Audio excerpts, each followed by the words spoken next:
ಓಂ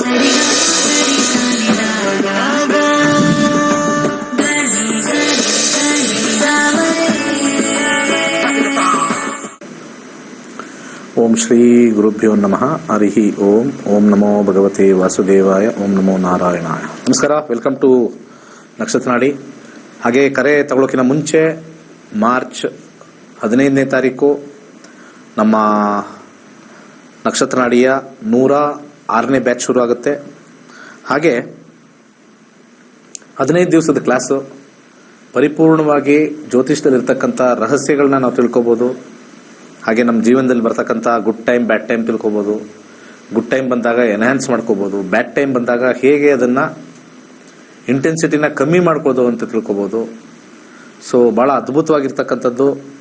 ಮದುವೆ ಆಗ್ತಾ ಇಲ್ಲ, ಅಲ್ಲೋಡೋಗೋದು ಇಲ್ಲೋಡೋಗೋದು, ಏನು ಕಾಂಬಿನೇಷನ್ ಬರ್ತಾ ಇದೆ, ಯಾವ ರೀತಿ ಮಾಡಬೇಕು, ಡೆಫಿನೆಟ್ಲಿ ಹೆಲ್ಪ್ ಆಗುತ್ತೆ. ಹಣೆ ಬರೋ ಚೇಂಜ್ ಆಗಲ್ಲ, ಕಾನ್ಫಿಡೆನ್ಸ್ ಇಂದ ಇರ್ಬೋದು, ಅದು ಮಾತ್ರ ಗ್ಯಾರಂಟಿ. ಕರೆ ತಗೊಂಡೋಗೋಣ. ನಮಸ್ಕಾರ. ನಮಸ್ಕಾರ ಗುರುಜಿ. ಹೇಳಿ ಗುರುಜಿ, ನನಗೆ ಪ್ರಶ್ನೆ ಶಾಸ್ತ್ರ ಕೊಡ್ತೀನಿ ಗುರುಜಿ. ಯಾರ ಬಗ್ಗೆ? ನನ್ಗೊಂದ್ ಕಡೆಯಿಂದ ದುಡ್ಡು ಬರ್ಬೇಕಿತ್ತು ಗುರುಜಿ. ಅವ್ರ ಬಗ್ಗೆ ಬರುತ್ತೆ ಅಂತ ಹೇಳ್ತಾ ಇದಾರೆ, ಕೊಡ್ತೀವಿ ಅಂತ. ಬಟ್ 1 to 240 ಒಂದು ನಂಬರ್ ಹೇಳಿ. 30 ಗುರುಜಿ. 30. ಓಕೆ, 30 ಜಾಬಲ್ಲಿ ಹಾಕಿದ್ದೀನಿ. ಕೊಟ್ಟಿರ್ತಕ್ಕಂಥ ಸಾಲನ ನಾವು 6ನೇ ಮನೆಯಿಂದನೇ ನಾವು ನೋಡಬೇಕು. 6ನೇ ಕಸ್ಪಲ್ಲಿ ಏನು ಹೇಳುತ್ತೆ ಅಂತ ನೋಡೋಣ. Job, business, finance 10. ಚೆಕ್ ಇಸ್ಕೊಂಡಿದ್ದೀರಾ? ಹಾ ಗುರುಜಿ, ಚೆಕ್. ಎಸ್. ಸೊ ಚೆಕ್ ಇರೋದ್ರಿಂದ ನಿಮಗೆ ತೊಂದರೆ ಇಲ್ಲ, ಯಾಕಂದ್ರೆ 10ನೇ ಮನೆ ಬಂದಾಗ ಚೆಕ್ ಬಂದಿರುತ್ತೆ. ಓಕೆ, 6ನೇ ಮನೆ 10. Very good. In job more interest ಇದು.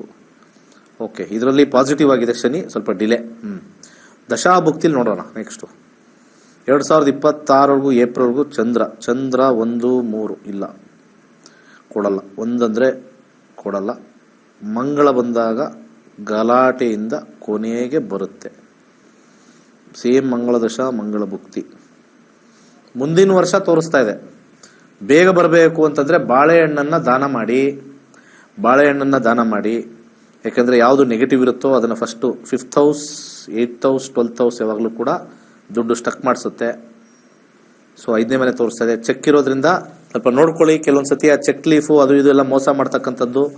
ಯಾಕಂದ್ರೆ ಇಲ್ಲಿ ನನಗೆ ಒಂದು ಪಾಯಿಂಟ್, ಇಲ್ಲಿ ಕಸ್ಪಲ್ 6ರಲ್ಲಿ ಒಂದು ರಾಹು ರೆಟ್ರೋಗ್ರೇಡ್ ಬಂದಾಗ ಚೆಕ್ ಸೈನು ಏನೋ ಸರಿಗ್ ಮಾಡಿರಲ್ಲ. ಇದೊಂದು ಸ್ವಲ್ಪ ನೋಡ್ಕೊಳ್ಳಿ. ಚೆಕ್ಕಿಂದ ನಿಮಗೆ ದುಡ್ಡು ಬರುತ್ತೆ, ಆದ್ರೆ ಸ್ಟಾರ್ಟಿಂಗ್ ಟ್ರೀಯಲ್ಲಿ ಇದೆಯಲ್ಲ, ಇಲ್ಲಿ ಏನೋ ಕಪಟ ಇದೆ. ಆ ಚೆಕ್ಕು ಅವ್ರು ಕೊಟ್ಟಿರೋದು, ಸೈನ್ ಆಗಿರೋದು ಏನೋ ಡೌಟ್ಫುಲ್. ರಾಹು ಬಂದಾಗ ಟ್ರೀಯಲ್ಲಿ ಮರ ಕಪಟ ಮರ ಅಂತ ಕರಿತೀವಿ. ಹುಷಾರಾಗಿರಿ. ಮುಂದಕ್ಕೆ. ನಮಸ್ಕಾರ. ಮಾತಾಡಿ, ಹೇಳಿ. ನಾವು ನಮ್ಮ ಮಗನ ಬಗ್ಗೆ, ಮದುವೆ ಬಗ್ಗೆ ಕೇಳ್ಬೇಕಾಯ್ತು ಗುರುಜಿ. ಡೇಟ್ ಆಫ್ ಬರ್ತಾ ಪ್ರಶ್ನೆ ಶಾಸ್ತ್ರನ? ಡೇಟ್ ಆಫ್ ಬರ್ತ್ ಗುರುಜಿ. ಹೇಳಿ. 17/2/87. 17/2/87. ಸಾಯಂಕಾಲ 7:31. ಹುಟ್ಟಿದೂರು ಆಯ್ತು ಮುನ್ನವಳ್ಳಿ, ಸವದತ್ತಿ ತಾಲೂಕು. ಸೌಂದತ್ತಿ ಎಲ್ಲಮ್ಮ ಹತ್ರ. ಓಕೆ. ಇದರ ಪ್ರಕಾರ ಚಂದ್ರ ಮತ್ತೆ ಕೇತು, ಸೂರ್ಯ ಬುಧ ಸಪ್ತಮದಲ್ಲಿ, ಸೂರ್ಯ ಬುಧ ಸಪ್ತಮಾಧಿಪತಿಯಾಗಿರ್ತಕ್ಕಂಥ 4ರಲ್ಲಿ ನೀವು ಕೊಟ್ಟಿರ್ತಕ್ಕಂಥದ್ದು. ಫಸ್ಟ್ ಕಸ್ಪಲ್ ನೋಡ್ತೀವಿ, ಯೋಗ ಇದೆಯಾ ಅಂತ ಫಸ್ಟ್ ನೋಡಬೇಕು. 2ನೇ ಮನೆ retrograde Ketu detached planet, signifies good marriage. ಮುಂಚೆನೆ ಯೋಗ ಇತ್ತಲ್ಲ ಮದುವೆದು? ಯೋಗ ಇತ್ತು ಗುರುಜಿ. ಏನು ಇದು ಮಾಡ್ಲೇ ಇಲ್ಲ ಅವನು. ಯಾಕೆ? ಅವ್ರಿಗೆ ಇಂಟ್ರೆಸ್ಟ್ ಇಲ್ವಂತ? ಮನಸ್ಸು ಮಾಡಿ ಏನ್ ಹೇಳ್ತಾ ಇಲ್ಲ ಅವನು. ನೋಡ್ಬೇಕಾನು ಏನ್ ಹೇಳ್ತಾ ಇಲ್ಲ ಗುರುಜಿ. ಕೇತು ಆಸ್ ಎ ಗ್ರಹ ಮದುವೆ ಕೊಡುತ್ತೆ, ಬಟ್ ಡಿಟ್ಯಾಚ್ಡ್ ಮೈಂಡ್ ಸೆಟ್. ಏನ್ ಆಧ್ಯಾತ್ಮಿಕ ಮಾಡ್ಬೇಕು ಅಂತಿದಾರೆ ಅವರು? ಚೇಂಜ್ ಆಗ್ಬಿಡುತ್ತೆ ಮನಸ್ಸು. ಮತ್ತು ನೋಡಿ ಬಂದ್ಮೇಲೆ ಟೇಸ್ಟ್ ಅಲ್ಲಿ ಬಂದಿಲ್ಲ, ಬೇರೆ ಟೇಸ್ಟ್ ಅಲ್ಲಿ ಬರ್ಬೇಕು. ಇದನ್ನು ಇವೆರಡು ಬಹಳ ಇಂಪಾರ್ಟೆಂಟ್ ಜ್ಯೋತಿಷ್ಯದಲ್ಲಿ. ಇದು ಎಸ್ ಅನ್ಬೇಕು, ಇದು ಎಸ್ ಅಂದ್ಮೇಲೆ ಇದು ಎಸ್ ಅನ್ಬೇಕು. ಒಂದು ಎಸ್ ಅಂದಿದೆ, ಇನ್ನೊಂದು ಅದು ರೆಟ್ರೋಗ್ರೇಡ್. ಕೇತುಲ್ ಎಸ್ ಅಂದಿದೆ. ರೆಟ್ರೋಗ್ರೇಡ್ ಸ್ವಲ್ಪ ಕಷ್ಟವೇ, ಡಿನೈಡ್ ಸಬ್ಜೆಕ್ಟ್. 112 ಇದು ಸ್ವಲ್ಪ ಕಸ್ಪಲ್ಲು ಡೌಟ್ಫುಲ್ ಆಯ್ತು. ಅದು ಏನೋ ಅದು ಕೊಡ್ತಾ ಇಲ್ಲ, ಯೋಗ ಇಲ್ಲ. ದಶಾಭುಕ್ತಿ ಏನಾದ್ರು ಕೊಡ್ತಾರ ನೋಡಿದ್ರೆ 2016ರಿಂದ ಗುರು, 2024 ಮಾರ್ಚ್ ಆದ್ಮೇಲೆ 2026 ಶುಕ್ರ. ಸೊ ಇಲ್ಲಿ ಗುರು ಮತ್ತೆ ಶುಕ್ರ ಮ್ಯಾರೇಜ್ ಹಾಕೊಂಡು ನೋಡೋಣ ಹೇಗಿದೆ ಅಂತ. ಇಲ್ಲ ಮೇಡಮ್, ಅವ್ರಿಗೆ ಆಕ್ಚುಲಿ ಮದುವೆಲಿ ಆಸಕ್ತಿ ಇಲ್ಲ. ಆಸಕ್ತಿನೇ ಇಲ್ಲ, ಮದುವೆ ಯೋಗನೂ ಇಲ್ಲ, ಆಸಕ್ತಿನೂ ಇಲ್ಲ. ಫಸ್ಟ್ ಆಫ್ ಆಲ್ ಯೋಗ ಇದೆ, ಹ್ಞೂ ರೀ. ದಶಾದಲ್ಲಿ 2016ರಿಂದ ಆಸಕ್ತಿ ಇಲ್ಲ. ಈ 4ನೇ ಮನೆ ಅಂತಂದ್ರೆ ಲಾಸ್ ಆಫ್ ಲವ್ ಅಂತ ಬರುತ್ತೆ. ಮ್ಯಾರೇಜ್ ಹೋಗ್ಬಿಟ್ಟು ನೋಡ್ತೀವಿ, ಅವ್ರಿಗೆ ಆ ಮ್ಯಾರೇಜ್ ಅಲ್ಲಿ ಎಲ್ಲರಿಗೂ ಒಂದು ಗಂಡು ಹೆಣ್ಣಿಗೆ ಬೇಕಾಗಿರ್ತಕ್ಕಂಥ ಒಂದು ಆಸಕ್ತಿ ಇಲ್ಲ. ಇದು ಬ್ಯಾಡ್ ಸೈಡ್ ಬಂದಿದ್ರೆ loss of love, loss of interest ಅಂತ ಕರೀತಾರೆ. ಲವ್ ಅನ್ನೋದೇ ಜನರೇಟ್ ಆಗಲ್ಲ ಅವ್ರಿಗೆ. ಸ್ವಲ್ಪ ಇದೇ ಪ್ರಾಬ್ಲಮ್ ಇರೋದು ಅವ್ರಿಗೆ ಆಸಕ್ತಿ ಬರಬೇಕು. ಒಂದು ಮದುವೆ ಅನ್ನೋದು, ಒಂದು ಹುಡುಗಿ ಮತ್ತೆ ಅದರಲ್ಲಿ ಇರ್ತಕ್ಕಂಥ ಒಂದು ಮಕ್ಕಳು ಮಾಡೋದು, ಅವೆಲ್ಲ ಇರಬೇಕು. ಅವು ಯಾವುದು ಇವ್ರದ್ರಲ್ಲಿ ತೋರಿಸ್ತಾ ಇಲ್ಲ ಈ ಒಂದು ದಶಾದಲ್ಲಿ. ಸೊ ಅದಕ್ಕೆ ಅಲ್ಲಿ ಸ್ವಲ್ಪ ನೆಗೆಟಿವ್ ತೋರಿಸ್ತು. ಇಲ್ಲಿ ದಶಾ ಹಿಂಗ್ ಬರೋದ್ರಿಂದ ಇದು ಕೂಡ ನೆಗೆಟಿವ್ ಆಯ್ತು. ಸ್ವಲ್ಪ ಕಷ್ಟ ಇದೆ ಮೇಡಮ್. ಅವರು ಮನಸ್ಸು ಸ್ಟ್ರಾಂಗ್ ಆಗಿ ಮಾಡ್ಕೊಂಡು ಮಾಡಿದ್ರು ಕೂಡ ಬಿಟ್ಟು ಹೋಗೋ ಚಾನ್ಸಸ್ಸೇ ಇದೆ. ರಾಹುನಲ್ಲಿ ಒಳ್ಳೆ ಚಾನ್ಸ್ ಇತ್ತು 2016ಗಿನ ಮುಂಚೆ ತುಂಬಾ ಸ್ಟ್ರಾಂಗ್ ಯೋಗ ಇತ್ತು. ಎಷ್ಟೊಂದು ಆಫರ್ಗಳು ಇತ್ತು. ಅವ್ರು ಇಷ್ಟಪಟ್ಟಿರೋದು ಇತ್ತು, ಕಷ್ಟಪಟ್ಟಿರೋದು ಇತ್ತು. ಅಲ್ಲಿ ಮಿಸ್ ಹೊಡೀತಲ್ಲಿ. ಯಾಕೆಂದ್ರೆ ಮುಂದಿನ ದಶಾ ಮೇಲೆ ಹಿಂದಿನ ದಶಾನು ಪ್ರಮೋಟ್ ಮಾಡ್ತವೆ. ಮುಂದಿನ ದಶಾ ಚೆನ್ನಾಗಿಲ್ಲ ಅಂದಾಗ ಮದುವೆ ಆಗಿದ್ರೆ ಕಟ್ ಆಗ್ತಾ ಇತ್ತು, ಸ್ವಲ್ಪ ಹೆಚ್ಚು ಕಮ್ಮಿ. ಮದುವೆ ಆಗಿಲ್ಲ ಅಂದ್ರೆ ಮದುವೆ ಕೊಡಲ್ಲ. ಇಷ್ಟೇ ಇರೋದು. ಪರಿಹಾರ ಮಾಡ್ಬೇಕು ಗುರುಜಿ. ಏನ್ ಆ ಪರಿಹಾರ ಏನಿದೆ? ಪರಿಹಾರ ಒಂದ್ 4 ಜನ ಬಂದು ಕ್ವಶನ್ ಕೇಳ್ಬೇಕು ಏನಕ್ಕಾಗಲ್ಲ ಅಂತ. ಅದೇ ಪರಿಹಾರ. ಏನೇನು ಪರಿಹಾರ ಮಾಡಿದ್ರಿ ಹೋಗ್ಲಿ ಹೇಳಿ ನೋಡೋಣ. ಅಂದ್ರೆ ಒಬ್ನೇ ಇದಾನ, ಮದುವೆ ಆಗ್ಲಿಲ್ಲ ಅಂದ್ರೆ ಅದು ಅಲ್ಲ, ಏನೇನ್ ಪರಿಹಾರ ಮಾಡಿದ್ರಿ? 10 ವರ್ಷ, ಈಗ 38 ವರ್ಷ ನೀವು ಪರಿಹಾರ ಏನು ಮಾಡ್ದಲೇ ಕೂತಿದ್ರಿ ಮನೇಲಿ? ಹೌದು ಗುರುಜಿ. ಏನೇನ್ ಪರಿಹಾರ ಮಾಡಿದ್ರಿ? ಮಾಡಿದ್ವಿ ಗುರುಜಿ. ಅದೇ ಹೇಳಮ್ಮ ಏನೇನು ಅಂತ. ನಾಗ ಪ್ರತಿಷ್ಠೆ ಎಲ್ಲ ಮಾಡಿದ್ವಿ ಗುರುಜಿ. ಸೊ ಅಲ್ಲಿ ಯಾರು ಅವ್ರು ಹೋಗಿ ಕೇಳಿ ಯಾಕೆ ಮಾಡಿಸಿದ್ರಿ ಅಂತ. ಅದಕ್ಕೆ ನಾನು ಯಾರಿಗಾದ್ರೂ ಕಾಂಪೌಂಡ್ರು ಅಂತ ಬೈದ್ರೆ ಹೊಟ್ಟೆ ಉರಿಯುತ್ತೆ ಅಲ್ವಾ? ಕಾಂಪೌಂಡ್ರು ಅಂತ ಹೇಳಿದ್ರೆ ಬೈದ್ರೆ ಇವ್ನು ಯಾಕೆ ಹಿಂಗ್ ಬೈತವನೆ, ಎಲ್ಲ ಊರಿನಲ್ಲಿ ಯಾಕೆ ಬೈತವನೆ, ಇವನೊಂದು ದೊಡ್ಡ ಅಂತ ಪಂಡಿತನ ಅಂತ ನನ್ನೇ ಬೈತಾರೆ. ಈಗ ಇಲ್ಲಿ ಈ ತರ ಕಾಂಬಿನೇಷನ್ ಬಂದಾಗ ಇಲ್ಲಿ 2ನೇ ಮನೆ ಏನೋ ಕುಟುಂಬ ಸ್ಥಾನದಲ್ಲಿ ಚಂದ್ರ ಕೇತು ಅಂತೆ, ಇಲ್ಲಿ ಗುರು ರಾಹು ಅಂತೆ. ರಾಹು ಕೇತು ಏನು ಪಾಪ ಮಾಡ್ತಾರೆ, ಸುಮ್ ಬಾಯಿ ಮುಚ್ಕೊಂಡವ್ರು. ಅವ್ರಿಗೆ ಇಂಟ್ರೆಸ್ಟೇ ಕೊಡ್ತಾ ಇಲ್ಲ ಅಲ್ಲಿ. ಅವ್ರು ಸೈಲೆಂಟ್ ಆಗಿದ್ದಾರೆ. ಅರ್ಥ ಆಯ್ತಾ? ಇದು ಸ್ವಲ್ಪ ಏನು ಮಾಡಕ್ಕಾಗಲ್ಲ. ಇದು ಅವ್ರ ಮನಸ್ಸು ಮಾಡಿದ್ರೆ ಆಗತ್ತೆ. ಅದು ಈಗ ಸದ್ಯಕ್ಕೆ ಶುಕ್ರ ಮುಗಿಯೋ ಒಳಗಡೆ ಆಗತ್ತೆ. ಯಾಕೆ ಶುಕ್ರ ನಡೀತಾ ಇದೆ. ಶುಕ್ರ ಕಾಂಬಿನೇಷನ್ ಸ್ವಲ್ಪ ಈಗಲೂ ಕೂಡ 38ನೇ ವಯಸ್ಸಲ್ಲಿದ್ರು ಕೂಡ ಯಾವ್ದಾರ ಒಂದು ಹುಡುಗಿ ಬಂದು ಮಾಡ್ಕೋತೀನಿ ಅನ್ನೋರು ಇದಾರೆ. ಬಟ್ ಅವನ್ ಎಸ್ ಅನ್ನೋರ್ಗು ಇದಾಗಲ್ಲ. ಭಗವಂತ ಕೊಟ್ಟು ನೋಡ್ತಾನೆ, ಇಟ್ಟು ನೋಡ್ತಾನೆ. ಓಕೆ, ಏನ್ ಮಾಡಕ್ಕಾಗಲ್ಲ. ಏನ್ ಪರಿಹಾರ ಕೇಳ್ತಾರೋ. ಅಲ್ಲ, ಇರೋ ಬರೋ ಎಲ್ಲ ಪರಿಹಾರ ಮಾಡಿರ್ತೀರಿ ನೀವೆಲ್ಲ ಇದೀರಲ್ಲ ಪಬ್ಲಿಕ್ ಅಲ್ಲಿರೋರು. ನಕ್ಷತ್ರ ನಾಡಿ ಕೊನೆಗೆ ಬರ್ತೀರಾ. ಆ ಡ್ರೆಸ್ ಹಾಕೊಂಡಿರೋ ಹತ್ರ ಬೆಳಿಗ್ಗೆ ಎಲ್ಲ ಬರ್ತಾರಲ್ಲ, ಫಸ್ಟ್ ಅಲ್ಲಿ ಹೋಗ್ತೀರಾ. ಅಲ್ಲಿರೋ ಬರೋ ಎಲ್ಲ ಜಾಬ್ ಖಾಲಿ ಮಾಡ್ಕೊಂಡು ಲಾಸ್ಟ್ ಅಲ್ಲಿ ಬರೋದಿಲ್ಲಿ. ನಮ್ದು ಕಲೀರಿ ಇದ್ರೆ ಕಲಿಯಲ್ಲ. 15,000 ಅಂದ್ರೆ ಏನೋ ಭಾರ. ಅಲ್ಲಿ 50,000 70,000 ಅದು ಮತ್ತೆ ಪರಿಹಾರ ಮಾಡಾದ್ಮೇಲೆ ಯಾಕಾಗಿಲ್ಲ?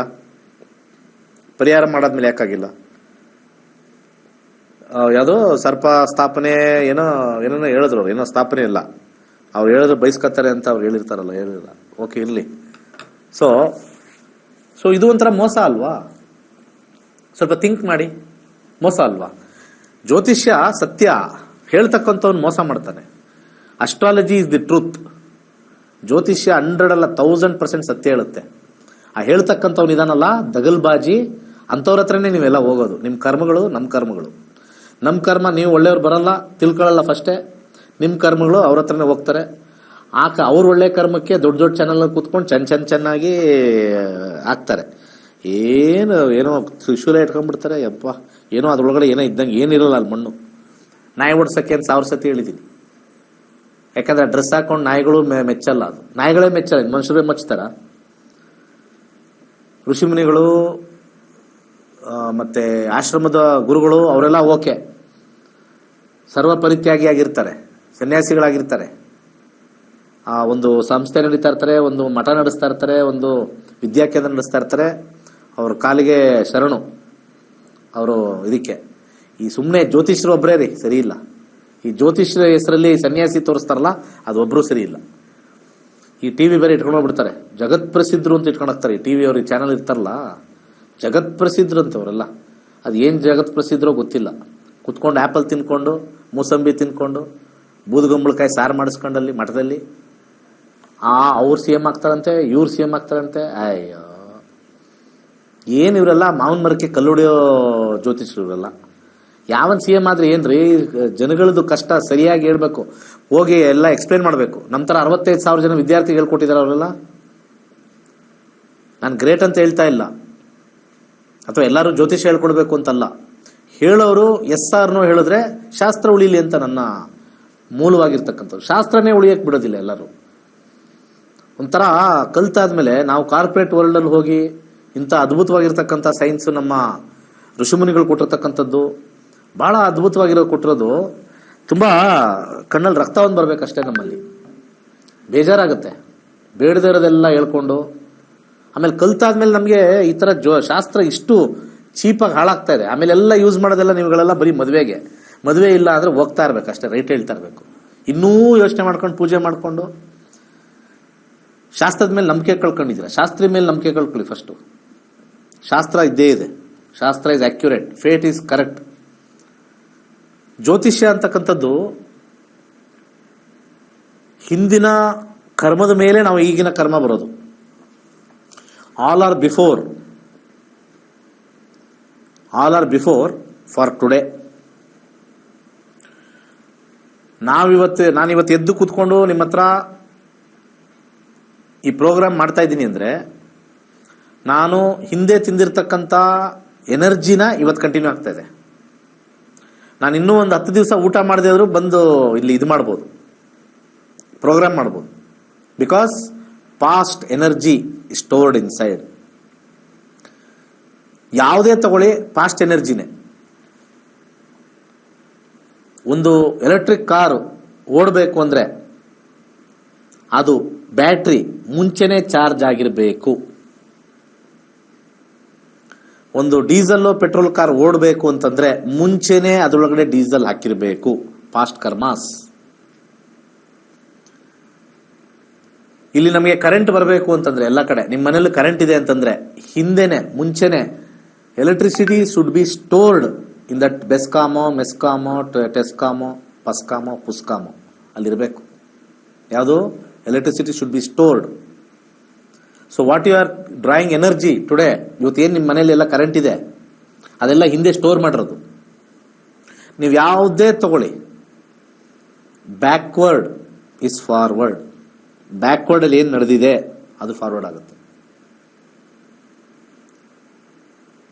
ಟಿವಿ ಮಾಧ್ಯಮದಲ್ಲಿ ಘಟನೆಗಳು ಹೇಳೋದು ಹಿಂದಿಂದೆ, ಮುಂದಿನ ಘಟನೆ ಹೇಳಲ್ಲ. ನ್ಯೂಸ್ ಚಾನಲ್ ಅಲ್ಲಿ ಮುಗ್ದಾಗಿರೋದೇ ಬಂದ್ ಹೇಳೋದು ನಿಮಗೆ ಮುಂದೆ. ಈಗ ನೋಡಿ ಹೈವೇಲಿ ಇನ್ನ ಕೇವಲ 1 ಗಂಟೆಲಿ ಒಂದು ಲಾರಿ ಮತ್ತೆ ಒಂದು ಕಾರ್ ಡಿಕ್ಕಿ ಹೊಡೆದು 3 ಜನ ಡಮಾರ್ ಅಂತ ಎಲ್ಲ ನ್ಯೂಸ್ ಅಲ್ಲಿ ಇದೆಯಾ? ನ್ಯೂಸ್ ಎಲ್ಲ ಅಳಿಸೋಗಿರೋದೇ ಹೇಳೋದು. ಯಾರ ಜೊತೆ ಓಡೋದ್ರು, ಯಾರ ಜೊತೆ ನೋಡ್ತಾ ಇದ್ದಾರೆ, ಯಾರ ಜೊತೆ ಕೊಲೆ ಮಾಡಿದ್ರು, ಮುಗಿದೋಗಿರೋದೆ, ಅಳಿಸೋಗಿರೋದೆ, ಪಾಸ್ ಹೋಗಿರೋದೆ ಅಂತಾರಲ್ಲ, ಅಳಿಸೋಗಿರೋದೆ ತೋರಿಸೋದು. So that is also the karma. So karmas are all past. So ಜಾತಕದಲ್ಲಿ ತೋರಿಸೋದೆಲ್ಲ past, what you have done past, which effects the future. ಅದಕ್ಕೆ ಕಲೀರಿ, ಬಂದು ಕಲೀರಿ. ಆಮೇಲೆ ನಮ್ಮಲ್ಲಿ ಕನ್ಸಲ್ಟೇಷನ್ ತುಂಬಾ ವಯಸ್ಸಾದವ್ರು ಬರ್ತಾರೆ, ಮತ್ತೆ ಕಾಲು ಮಾಡ್ತಾರೆ. ನಿಮ್ಮಂಥವ್ರು ನಿಮ್ಮ ಮಕ್ಕಳಿಗೆ ಹೇಳಬೇಕು, ಕಲಿಯಪ್ಪ, ನೋಡಪ್ಪ, ಏನಾರು ಇದೆಯಾ ಮಾಡ್ಕೋ, ತಿಳ್ಕೋಬೇಕು. ಇದೊಂದು ವಿಚಾರ. ಎಷ್ಟೊಂದು ವಿಚಾರಗಳು ತಿಳಿಬಹುದು ಇದರಲ್ಲಿ, ಎಷ್ಟೊಂದು ವಿಚಾರ ತಿಳ್ಕೋಬಹುದು. ಮುಂದಿನ ಕರೆಗೋಣ. ನಮಸ್ಕಾರ. ನಮಸ್ಕಾರ ಸರ್. ಹೇಳಿ. ನಾವು ಧಾರವಾಡದಿಂದ ಸರ್. ವೆರಿ ಗುಡ್, ಹೇಳಿ. ನಮಸ್ಕಾರ ಸರ್. ನಮ್ಮ ಮಗಳದ ಪ್ರಶ್ನಾಶಾಸ್ತ್ರ ಕೇಳ್ತೀನಿ ಸರ್. ಅವ್ರ ಮ್ಯಾರೇಜ್ ಬಗ್ಗೆ ಸರ್. ಹೇಳಿ. 6 ಸರ್ ನಂಬರ್. ಎಷ್ಟಾಗಿದೆ ಏಜ್? Age 24 sir. ಯಾಕೆ ಇಷ್ಟು ಬೇಗ ಅರ್ಜೆಂಟು? ಸರ್ ಇವತ್ತು ಮಾಡ್ಬೇಕಂತ ವಿಚಾರ ಸರ್. ಏನ್ ಓದ್ತಾ ಇದಾರೆ? BE ಮುಗ್ದೈತ್ರಿ ಸರ್, ಜಾಬ್ ಮಾಡ ಅಂತ ಹೇಳ್ರಿ ಬೆಂಗಳೂರೊಳಗ. ಅವಳು ರೆಡಿ ಇದ್ದಾಳ? ರೆಡಿ ಅದಾಳ ಸರ್. ಓಕೆ. ಕಸ್ಪಲಲ್ಲಿ 2ನೇ ಮನೆ ಮದುವೆ ಆಗುತ್ತೆ, ಸ್ವಲ್ಪ ಸೆಲೆಕ್ಟಿವ್ ಇದಾರೆ ಅಂತ ಬರುತ್ತೆ. ಆದರೆ ಯಾವುದು ಜಾತಕ ನೋಡ್ದಂಗೆ ಅವಳಿಗೆ ಪರಿಪೂರ್ಣವಾಗಿ ಇಷ್ಟ ಆದಾಗ ಮಾತ್ರ ಮಾಡಬೇಕು. ಇಲ್ಲ ಅಂದ್ರೆ ಸಪರೇಷನ್ ಕಾಂಬಿನೇಷನ್ ತೋರಿಸ್ತಾ ಇದೆ. ಸಪರೇಷನ್ ಕಾಂಬಿನೇಷನ್ ತೋರಿಸ್ತಾ, ಮದುವೆ ಆಗೇ ಆಗುತ್ತೆ. ಇಲ್ಲಿ 12th ಹೌಸ್ ಸಪರೇಷನ್ ತೋರಿಸ್ತಾ ಇದೆ. ಇದು ಯಾವಾಗಾದ್ರೂ ಆಗ್ಬೋದು, 10 ವರ್ಷ ಆದ್ರೂ ಆಗ್ಬೋದು, 15 ವರ್ಷ ಆದ್ರೂ ಆಗ್ಬೋದು. ಅದು ದಶಾಭುಕ್ತಿ ಹೇಳುತ್ತೆ. 2026 ಚಂದ್ರ ಚಂದ್ರನಲ್ಲಿ ಮತ್ತೆ ಮಂಗಳನಲ್ಲಿ ಮದುವೆ ಕೊಡುತ್ತೆ. ರಾಹುನಲ್ಲಿ ಸ್ವಲ್ಪ ಸಪರೇಷನ್ ತೋರಿಸ್ತಾ ಇದೆ. ಅಂದರೆ ಇವರಿಬ್ಬರಲ್ಲಿ ಮದುವೆ ಆದ್ರೆ 2033 ಸಮಸ್ಯೆ. 33 ಸಮಸ್ಯೆ. ಯಾಕಂದ್ರೆ 12 ಇದೆ, ಕೆಳಗಡೆ 11. ಸೊ 2033 ಬೇಗ ಮಾಡಿ. ಫಸ್ಟ್ ಇಂದಾನೆ ಹೇಳಿ, ಚೆನ್ನಾಗಿರಿ, ಜಗಳ ಮಾಡ್ಕೋಬೇಡಿ. 2036 ಆದ್ಮೇಲೆ ಕಷ್ಟ ಇದೆ. ಇಷ್ಟೇ. ಮುಂದಿನ ಕರೆಗೋಣ. ನಮಸ್ಕಾರ, ಮಾತಾಡಿ. ನಮಸ್ತೆ ಗುರುಜಿ. ಹೇಳಿ. ನನ್ನ ಮಗನ ಮದುವೆ ಬಗ್ಗೆ ಕೇಳ್ಬೇಕು. ಏನ್ ಕೇಳ್ಬೇಕು? ಮದುವೆ ಬಗ್ಗೆ. ಮದುವೆ ಡೇಟ್ ಆಫ್ ಬರ್ತ್ ಇದೆ 24 ಇನ್ಮೇಲೆ ನಕ್ಷತ್ರ ನಾಡಿ ಅಂತ ತೆಗೆದಾಕ್ಬಿಟ್ಟು ವರ ಮತ್ತೆ ವಧು ಅನ್ವೇಷಣೆ ಅಂತ ಇಟ್ಬಿಡ್ತೀನಿ ನಾನು ಇನ್ಮೇಲೆ. ಮದುವೆ ಬಿಟ್ರೆ ಬೇರೆ ಏನು ಕೇಳಲ್ಲ. ನಮ್ಮ ಪ್ರಾಬ್ಲಮ್ ಅದೇ.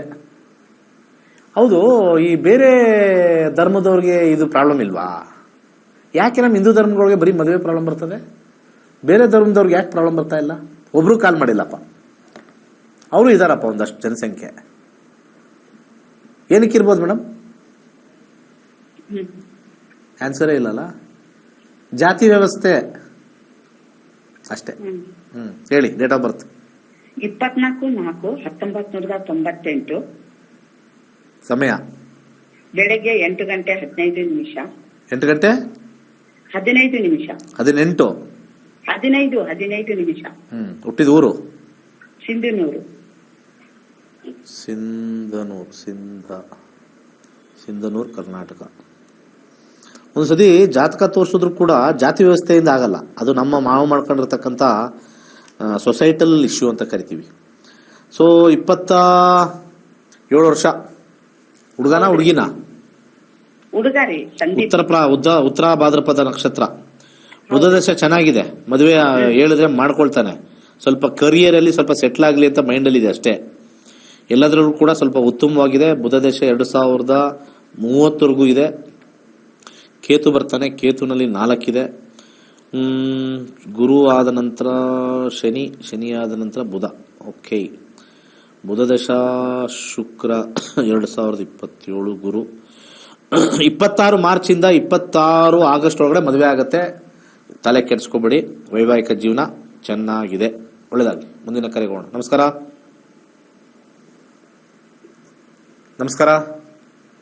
ಸರ್. ಹೇಳಿ. ಸರ್, ನಮ್ಮ ಅಕ್ಕನ ಮಗಳು ಕೀರ್ತನ ಅಂತ. ನಿಮ್ಮ ಅಕ್ಕ? ಕೀರ್ತನ ಅಂತ ಅಕ್ಕನ ಮಗಳು. ಅವಳದು ಸ್ವಲ್ಪ ಕೇಳ್ಬೇಕಿತ್ತು ಜಾತಕ. ಸ್ವಲ್ಪ ಏನ್ ಕೇಳ್ಬೇಕು?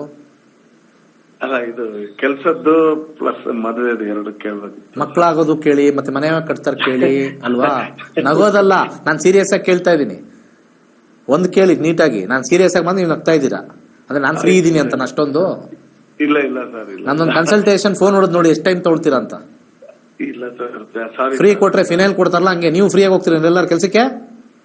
ಇಲ್ಲ ಸರ್. ಒಂದ್ ಕ್ವಶನ್ ಕೇಳಕ್ ಅವಕಾಶ. ಎಲ್ಲಾ ಕೇಳ್ತಿರಲ್ಲ. ಅದು ಯಾರು? ನಿಮ್ಮ ಅಕ್ಕನ ಮಗಳದು. ನಿಮ್ದಾರು ಕೇಳೋದೇನೋ ಓಕೆ. ಅವ್ರಲ್ಲಿ ಕೂತ್ಕೊಂಡು ಎಲ್ಲವ್ರೆ. ಇಲ್ಲಿ ನಾನು ಪ್ರೋಗ್ರಾಮ್ ಮಾಡ್ತಾ ಇದ್ದೀನಿ ಅವ್ರ ಮಗಳದು. ಆ ಅಮ್ಮ ಎಲ್ಲೋ ಟಿವಿ ನೋಡ್ಕೊಂಡು ಯಾರ ಜೊತೆನೂ ಹೋಗಿರ್ತಾರೆ ಆ ಅಮ್ಮ. ಅವ್ರೆಲ್ಲಿ ಟಿವಿ ನೋಡೋರು? ಇಲ್ಲ, ಇದಾರೆ. ಅವ್ರಿಗೂ ತೋರ್ಸಕ್ ಕೇಳಿ. ಮಗಳಲ್ಲಿ? ಇಲ್ಲ, ಅವರು ಇದಾರೆ, ಮಗಳು ಇದಾರೆ. ಕೇಳಕ್ ಕೇಳಿ. ಒಂದ್ ಪ್ರಶ್ನೆ ಅಷ್ಟೇ. ಇಲ್ಲ, ಒಂದೇ ಪ್ರಶ್ನೆ. ನೆಕ್ಸ್ಟ್ ಅಲ್ಲಿ ಹೇಳ್ಬಿಡ್ತೀನಿ ಚಾನಲ್ ಅಲ್ಲಿ. 2 ಕ್ವಶನ್ ಅವ್ರ ಬಾಯಲ್ಲಿ ಬಂದ್ರೆ ಇಮಿಡಿಯೇಟ್ ಕಟ್ ಮಾಡ್ಬಿಡಿ. ಇಲ್ಲ, ಒಂದೇ ಅಷ್ಟೇ. ಯಾಕೆಂದ್ರೆ ನಮ್ದು ಕಾಲ್ ಮಾಡ್ಬಿಟ್ಟು ನೋಡಿ ಕನ್ಸಲ್ಟೇಷನ್ ಸಿಗುತ್ತೋ ಇಲ್ವಂತ, ಅವಾಗ ಅರ್ಥ ಆಗುತ್ತೆ. ಕಾಲೇ ಎತ್ತಲ್ಲ ಅಂತ. ಹೌದು, ಕಾಲೇ ಎತ್ತಲ್ಲ. ಅಷ್ಟೊಂದು ಕಾಲಿದೆ ನಮ್ಗೆ ಕರ್ನಾಟಕ ಇಡೀ.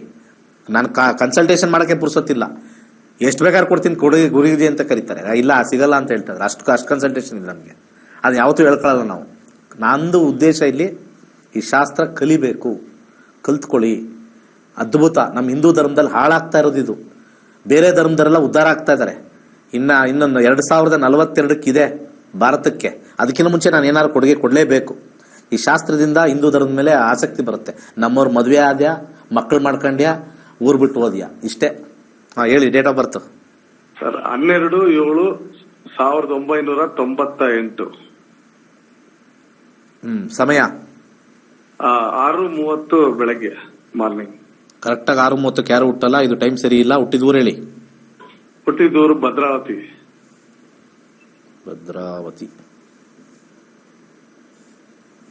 12 ಜುಲೈ 1998. ಈಗ ಆಲ್ರೆಡಿ ಇವ್ರು ಜಾಬ್ ಅಲ್ಲಿ ಇದಾರಲ್ಲ? ಇಲ್ಲ ಸರ್, ಅಂದ್ರೆ ಮನೇಲೆ ಏನೋ ಪಾರ್ಟ್ ಟೈಮ್ ತರ, ಇನ್ನು ಯಾವ್ದು ಅಫಿಷಿಯಲ್ ಆಗಿ ಹೋಗಿಲ್ಲ. 10ನೇ ಮನೆ 7ನೇ ಮನೆ ಹೋಗಿಲ್ಲ ಅನ್ನೋ ಕಾರಣ ಅವ್ರಿಗೆ ಹೋಗಕ್ಕೆ ಇಂಟ್ರೆಸ್ಟ್ ಇಲ್ವಾ ಅಥವಾ ಏನು? ಇಲ್ಲ, ಟ್ರೈ ಮಾಡ್ತಾ ಪ್ರಯತ್ನ ಪಡ್ತಾ ಇದ್ದಾಳೆ. 10ನೇ ಮನೆ 7ನೇ ಮನೆ 8ನೇ ಮನೆ ದಶಾ ಭುಕ್ತಿ ಸೂಪರ್ ಆಗಿದೆ ಕೆಲ್ಸಕ್ಕೆ. ಯಾವಾಗ ಡಿಗ್ರಿ ಮುಗಿಸಿದ್ರು? ಈಗ ಒಂದು ವರ್ಷ ಆಯ್ತು. 1 ವರ್ಷ ಆಯ್ತು. ಗುರು ತುಂಬಾ ಚೆನ್ನಾಗಿದೆ. ಏನೋ ಏನ್ ಮಾಡಿದ್ರು? MSc ಡಬಲ್ ಡಿಗ್ರಿ ಮಾಡ್ಕೊಂಡಿದ್ದಾರೆ. ಡಬಲ್ ಡಿಗ್ರಿ ಮಾಡಿದ್ದಾರೆ. 10ನೇ ಮನೆ ತೋರಿಸ್ತಾ ಇದೆ.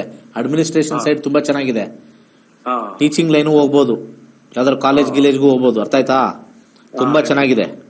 ರಿಸರ್ಚ್ ಮಾಡ್ತಾರೆ. PhD ಮಾಡೋ ಐಡಿಯಾ ಇದೆ. ಅದು ಅವ್ರ ಇಷ್ಟ, ಮಾಡ್ಕೊಳ್ಳಿ. 10th house 8th house research ತೋರಿಸುತ್ತೆ. ಈಗ ಈ ವಿಚಾರದಲ್ಲಿ ಕೆಲಸ ಸಿಕ್ಕೇ ಸಿಗುತ್ತೆ. ಶನಿ ಭುಕ್ತಿಲಿ 8 ಇದೆ. ಶನಿ ಆದ್ಮೇಲೆ ಬುಧ ಬರ್ತಾನೆ. 9, 6, 10 ಶಾರ್ಟ್ಲಿ ಕೆಲಸ ಸಿಕ್ಕೇ ಸಿಗುತ್ತೆ. ಕೆಲಸದಲ್ಲಿ ಯಾವುದೇ ಒಂದು ಸಮಸ್ಯೆ ಇಲ್ಲ. 8ನೇ ಮನೆ ಸ್ವಲ್ಪ ಅವ್ರಿಗೆ ಉಪದ್ರವ ಕೊಡ್ತಕ್ಕಂತ ಒಂದು ವಿಚಾರದಲ್ಲಿ 2ಕ್ಕೆ ದಾನ ಮಾಡಕ್ಕೆ ಸಜೆಸ್ಟ್ ಮಾಡ್ತೀನಿ. ಒಂದು ಹುರುಳಿಕಾಳು ಗುರುವಾರ ದಾನ ಮಾಡಿ, ಅದ್ರ ಜೊತೆಗೆ ತೊಗರಿ ಬೇಳೆ ತೂರ್ ದಾಲ್ ದಾನ ಮಾಡಬೇಕು. ಓಕೆ ಸರಿ, ಒಂದು ಕ್ವಶನ್ ಕೇಳಿ. ಯಾರೇ ಕಾಲ್ ಮಾಡಿದ್ರು ಒಂದು ಕ್ವಶನ್ ಕೇಳಿದ್ರೆ ನೀಟಾಗಿ ಆನ್ಸರ್ ಮಾಡ್ತೀನಿ, ಅದಕ್ಕೇನು ಹೇಳಲ್ಲ. ಇರೋ ಬರೋರೆಲ್ಲ ಕೇಳಿದ್ರೆ ಪಾಪ ದುಡ್ಡು ಕೊಟ್ಟು ವೆಯ್ಟ್ ಮಾಡಿ, ನನಗೆ 20 ದಿವಸ 25 ದಿವಸ ವೆಯ್ಟ್ ಮಾಡ್ತಾರೆ. ವೆಯ್ಟ್ ಮಾಡಿ ಅವ್ರ ಜೊತೆ ಎಲ್ಲಾನು ಒಂದು 20 ನಿಮಿಷ 25 ನಿಮಿಷ ಮಾತಾಡೋರು ಇಲ್ಲಿ ಹೋಗ್ಬೇಕು. ಪಾಪ ಅವ್ರು ಕಾಲ್ ಸಿಗಲ್ಲ ಅಂತಾರೆ. ಕಾಲ್ ಸಿಕ್ಕೋರು ಫ್ರೀ ಗಿರಾಕಿಗಳು, ಎಲ್ಲ ಫಿನೈಲ್ ಕುಡಿಯೋರು. ಈಗ ಇವ್ರ ಕೆಲಸ ಸಿಕ್ಕಿಲ್ಲ, ಯಾಕೆ? ಇವ್ರ ಮಗಳಿಗೆ ಫ್ರೀ ಕೊಡ್ತಾರೆ, ಹೋಗಿ ಕೆಲಸ ಮಾಡಿ.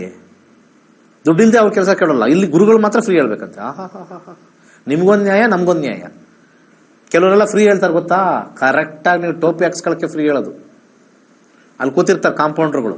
50 ರೂಪಾಯಿ ಇಟ್ಟರೆ ಫುಲ್ ಜಾತಕ ಹೇಳ್ತಾರಲ್ಲ, ಫುಲ್ ನೆಗೆಟಿವ್ ಹೇಳ್ಬಿಡೋದು. ಹಂಗೆ ಹಿಂಗೆ ಪೂಜೆ ಮಾಡಿಸಿಲ್ಲ ಅಂದ್ರೆ ಆಗಲ್ಲ, ಆಕ್ಸಿಡೆಂಟ್ ಕಾಂಬಿನೇಷನ್ ಇದೆ, ಮದುವೆ ಆದ್ರೆ ಗಂಡ ಸತ್ತೋಗ್ತಾನೆ, ಬಾ ಬಾಯಲ್ಲಿ ಬರೀ ಹೊಲ್ಸೆ. ಶಾಸ್ತ್ರದಲ್ಲಿರೋರು ಪಾಸಿಟಿವ್ ಹೇಳ್ರಯ್ಯ ಪಬ್ಲಿಕ್ಗೆ. ಈ ಬಾಯಿ ತೆಗೆದು ಸಾಕು ಶಾಸ್ತ್ರ ಹೇಳೋರು. ಆ ದೋಷ ಈ ದೋಷ, ಅವ್ನಿಗೆ ಆಕ್ಸಿಡೆಂಟ್ ಕಾಂಬಿನೇಷನ್, ಬರೀ ನೆಗೆದು ಬಿದ್ದದೇ ಹೇಳ್ತಾರೆ. ಅಂತವ್ರ ಹತ್ರ ಹೋಗ್ಬೇಡಿ. ನಾನು ಬಡ್ಕೊಂಡು ಸಾಕಾಯ್ತು. ಸರ್ವೇ ಜನ ಸುಖಿನೋ ಭವಂತು. ವೈಜ್ಞಾನಿಕವಾಗಿ ಜ್ಯೋತಿಷ್ಯದ ಸತ್ಯವನ್ನು ಸಮಾಜಕ್ಕೆ ಕಲಿಸಿಕೊಡುತ್ತಿರುವಂತಹ ಪಂಡಿತ್ ದಿನೇಶ್ ಗುರುಜಿ ಅವರ ನಕ್ಷತ್ರ ನಾಡಿ ತರಗತಿಯು ಮಾರ್ಚ್ 15ರಿಂದ ಪ್ರಾರಂಭವಾಗುತ್ತಿದೆ. ಈ ಗೋಲ್ಡ್ರಿ ಆಸ್ಟ್ರೋ ಆಪ್ ಮೂಲಕ ನಿಮ್ಮ ಜಾತಕದಲ್ಲಿ ಶುಭ ಅಶುಭ ಸಮಯಗಳನ್ನು ತಿಳಿದು ಸರಳ ಪರಿಹಾರಗಳನ್ನು ಮಾಡಿಕೊಳ್ಳುವಂತಹ ವಿದ್ಯೆಯನ್ನು ಕಲಿಯಬಹುದಾಗಿದೆ. ನಕ್ಷತ್ರ ನಾಡಿ ತರಗತಿಗೆ ಇಂದೇ ನೋಂದಾಯಿಸಿ ನಿಮ್ಮ ಜೀವನವನ್ನು ತಿಳಿಯಿರಿ. ಹೆಚ್ಚಿನ ಮಾಹಿತಿಗಾಗಿ ನಕ್ಷತ್ರ ನಾಡಿ ಸಂಸ್ಥೆಯನ್ನು ಸಂಪರ್ಕಿಸಿ. ಧನ್ಯವಾದಗಳು. ಕೈಲಾಶ್ ಯಂತ್ರವು ಅತ್ಯಂತ ಪ್ರಾಚೀನವಾದ ಶಕ್ತಿಶಾಲಿಯಾದ ಯಂತ್ರವಾಗಿದೆ. ಸರಿಸುಮಾರು 800ರಿಂದ 1000 ವರ್ಷಗಳ ಹಿಂದೆ ಹಲವಾರು ಸಂಯೋಗಗಳಿಂದ ರಚಿಸಲ್ಪಟ್ಟಿರುವ ಯಂತ್ರವೇ ಈ ಕೈಲಾಶ್ ಯಂತ್ರ. ಇಂಟರ್ನೆಟ್ ಅಲ್ಲಿ ಗೂಗಲ್ ಅಲ್ಲಿ ಹುಡುಕಿದ್ರೆ ಕೈಲಾಶ್ ಯಂತ್ರದ ಹಿನ್ನೆಲೆ ಹುಡುಕಿದ್ರೆ ನಿಮಗೆ ಖಂಡಿತ ಸಿಗುತ್ತೆ. 800ರಿಂದ 1000 ವರ್ಷಗಳ ಹಿಂದೆ ಒಂದು ಹಲವಾರು ಕಾಂಬಿನೇಷನ್ಸ್ ನ ಮಿಕ್ಸ್ ಮಾಡಿರ್ತಕ್ಕಂಥ ವಿಶೇಷವಾಗಿರ್ತಕ್ಕಂಥ ಒಂದು ಯಂತ್ರವೇ ಕೈಲಾಶ್ ಯಂತ್ರ. ಈ ಯಂತ್ರದ ವಿಶೇಷತೆ ಬಹಳಷ್ಟಿದೆ. ಇದರ ಮಧ್ಯದಲ್ಲಿ ಕೋರ್ ಅಂತ ನಾವೇನ್ ಕರಿತೀವಿ, ಇದು ಚೈನೀಸ್ ನ್ಯೂಮರಾಲಜಿ ಬರ್ತಕ್ಕಂಥ ಲೋಶೋ ಗ್ರಿಡ್. ಹಾಗೆ ಇದರ ಸುತ್ತ ಇರತಕ್ಕಂಥದ್ದು ವಿಶೇಷವಾಗಿರ್ತಕ್ಕಂಥ 12 ಪ್ರಾಣಿಗಳು. ಅದು ಚೀನಿ ಪ್ರಾಣಿಗಳು, ಅನಿಮಲ್ ಸ್ಪಿರಿಟ್ಸ್ ಅಂತ ಹೇಳಿ ಕೆಲವರು ಮಾಡ್ತಾರೆ. ಅದರ ಸುತ್ತ ಔಟರ್ ಲೇಯರ್ ಇರತಕ್ಕಂಥ ವಿಶೇಷವಾಗಿರ್ತಕ್ಕಂಥ ಮಂತ್ರ. ಅದಾದ್ಮೇಲೆ 4ರಲ್ಲಿ ದಿಗ್ಬಂಧ ಆಗಿರ್ತಕ್ಕಂಥದ್ದು. ಒಂದು ಓಮಿಂದ ದಿಗ್ಬಂಧ ಆಗಿದೆ, ಇನ್ನೊಂದು ಸ್ವಸ್ತಿಕ್ಕಿಂದ ದಿಗ್ಬಂಧನ ಆಗಿದೆ, ಒಂದು ಶಿವನ ಒಂದು ಅಂಶ ಆಗಿರ್ತಕ್ಕಂಥ ಫೋಟೋಯಿಂದ ದಿಗ್ಬಂಧನ ಆಗಿದೆ, ಕೊನೆಯಲ್ಲಿ ಒಂದು ತ್ರಿಶಕ್ತಿ ಇರತಕ್ಕಂಥ ತ್ರಿಶೂಲದಿಂದ ದಿಗ್ಬಂಧನ ಆಗಿರ್ತಕ್ಕಂಥದ್ದು. ಈ ಒಂದು ಯಂತ್ರ ನೆಮ್ಮದಿ, ಹಣಕಾಸು ವಿಚಾರ ಮತ್ತೆ ಆರೋಗ್ಯಕ್ಕೆ ಶಕ್ತಿಶಾಲಿಯಾಗಿರ್ತಕ್ಕಂಥ ಒಂದು ಯಂತ್ರ. ಸೊ ಅನೇಕ ಕಡೆಯಲ್ಲಿ ನಿಮಗೆ ಇದರದ್ದು ಕಬ್ಣ ಮಿಕ್ಸ್ ಕಮ್ಮಿ ರೇಟಲ್ಲೂ ಸಿಗುತ್ತೆ, ಹಾಗೆ ಬರೀ ಕಾಪರ್ ಸಿಗುತ್ತೆ, ಬರೀ ಬ್ರಾಸ್ ಸಿಗುತ್ತೆ. ನಮ್ಮಲ್ಲಿ ವಿಶೇಷವಾಗಿರ್ತಕ್ಕಂಥ ಬ್ರಾಸ್ ಅಲ್ಲಿ ಮಾಡಿರ್ತಕ್ಕಂಥ ವಿಶೇಷವಾಗಿರ್ತಕ್ಕಂಥ ಕೈಲಾಶ್ ಯಂತ್ರ ಪ್ರಾಣ ಪ್ರತಿಷ್ಠೆ ಮಾಡಿ ನಿಮಗೆ ತಲುಪಿಸ್ತಕ್ಕಂಥದ್ದು. ಮತ್ತೆ ಅದರದ್ದು ಗೇಜು ಬಹಳ ಇಂಪಾರ್ಟೆಂಟ್ ಆಗಿರುತ್ತೆ. ಯಾಕಂದ್ರೆ ನಮ್ಮ ಕೈಲಾಶ್ ಯಂತ್ರ ನಮ್ಮಲ್ಲಿ ಸಿಗ್ತಕ್ಕಂಥದ್ದು ಗೇಜ್ ದಪ್ಪ ಇರುತ್ತೆ. ದಪ್ಪ ಇದ್ದಷ್ಟು ಕೂಡ ಯಂತ್ರ ಬಲಿಷ್ಠವಾಗಿರುತ್ತೆ, ಯಂತ್ರದ ಒಂದು ಕಾರ್ಯ ಬಲಿಷ್ಠವಾಗಿರುತ್ತೆ. ಬೇರೆ ಕಡೆ ಎಲ್ಲ ತೆಳು ಇರುತ್ತೆ. ಅದು ಸೇಲ್ಸ್ ಕಾನ್ಸೆಪ್ಟ್ ಅಲ್ಲಿ ಮಾಡಿದ್ರು ಕೂಡ, ನಾವಾಗ್ಲಿ ಅವರಾಗ್ಲಿ ಮಾಡಿದ್ರು ಕೂಡ ನಾವು ಒಂದು ಪ್ರಮಾಣದಲ್ಲಿ ಮಾಡ್ತಕ್ಕಂಥ ಒಂದು ವಿಚಾರ. ಸೊ ಅದನ್ನ ದೇವರ ಮನೆಯಲ್ಲಿ ಅಥವಾ ದೇವರ ಜಗಲಿಲಿ ಯಾವುದೇ ದಿಕ್ಕಲ್ಲಿ ಇಟ್ಟು ಕೆಂಪು ಹೂವಿನಲ್ಲಿ ಪೂಜೆ ಮಾಡತಕ್ಕಂಥದ್ದು. ಆ ಕೆಂಪು ಹೂವಿನಿಂದ ಕೆಳಗಡೆ ಕೊಟ್ಟಿರ್ತಕ್ಕಂಥ ಮಂತ್ರ ಓಂ ಕ್ಲೀಂ ಹರ್ ವೀರಾಯ ಭೂಶಂಕರ ಲಕ್ಷ್ಮೀ ಕುರುಕುರು ಸ್ವಾಹ ಎನ್ನ ವಿಶೇಷವಾಗಿರ್ತಕ್ಕಂಥ ಮಂತ್ರನ ಸೋಮವಾರ 108 ಸತಿ ಪಠನೆ ಮಾಡಬಹುದು. ಆಸಕ್ತಿ ಇರೋರು, ಸಮಯ ಇರೋರು ಪ್ರತಿನಿತ್ಯ ಆ ಯಂತ್ರದ ಮುಂದೆ ಪಠನೆ ಮಾಡಿದ್ರೆ ನಾವು ಹೇಳಬೇಕಾಗಿಲ್ಲ, ನಿಮ್ಮ ಎಕ್ಸ್ಪೀರಿಯನ್ಸ್ ನೀವೇ ಆಗ್ತೀರಾ. ಈ ಯಂತ್ರವನ್ನು ವಿಶೇಷವಾಗಿ ಹಿತ್ತಾಳೆಯಿಂದ ರಚಿಸಿ ಪ್ರಾಣ ಪ್ರತಿಷ್ಠೆ ನಂತರ ತಲುಪಿಸಲಾಗುತ್ತದೆ. ಕೈಲಾಶ ಯಂತ್ರಕ್ಕಾಗಿ ನಮ್ಮ ನಕ್ಷತ್ರ ನಾಡಿಯನ್ನು ಸಂಪರ್ಕಿಸಿ. ಧನ್ಯವಾದಗಳು. ದೇವತಾ ವಾಹನಗಳಲ್ಲಿ ಗೂಬೆಯು ಶ್ರೀ ಮಹಾಲಕ್ಷ್ಮಿಯ ವಾಹನವಾಗಿದೆ. ಗೂಬೆಯು ಕತ್ತಲನ್ನು ಭೇದಿಸುವ ಶಕ್ತಿಯನ್ನು ಹೊಂದಿರುವುದರಿಂದ ಎಲ್ಲಾ ರೀತಿಯ ಆರ್ಥಿಕ ಸಮೃದ್ಧಿಯನ್ನು ಸೂಚಿಸುತ್ತದೆ. ಗೂಬೆಯ ಉಂಗುರವನ್ನು ಧರಿಸುವುದರಿಂದ ಉತ್ತಮ ಆರ್ಥಿಕ ಬೆಳವಣಿಗೆ ಮತ್ತು ಅನಗತ್ಯ ಖರ್ಚುಗಳನ್ನು ನಿಯಂತ್ರಿಸಬಹುದಾಗಿದೆ. ಗೂಬೆಯ ಉಂಗುರಕ್ಕಾಗಿ ಈ ಕೆಳಗಿನ ಸಂಖ್ಯೆಗಳಿಗೆ ಕರೆ ಮಾಡಬಹುದು. ಧನ್ಯವಾದ.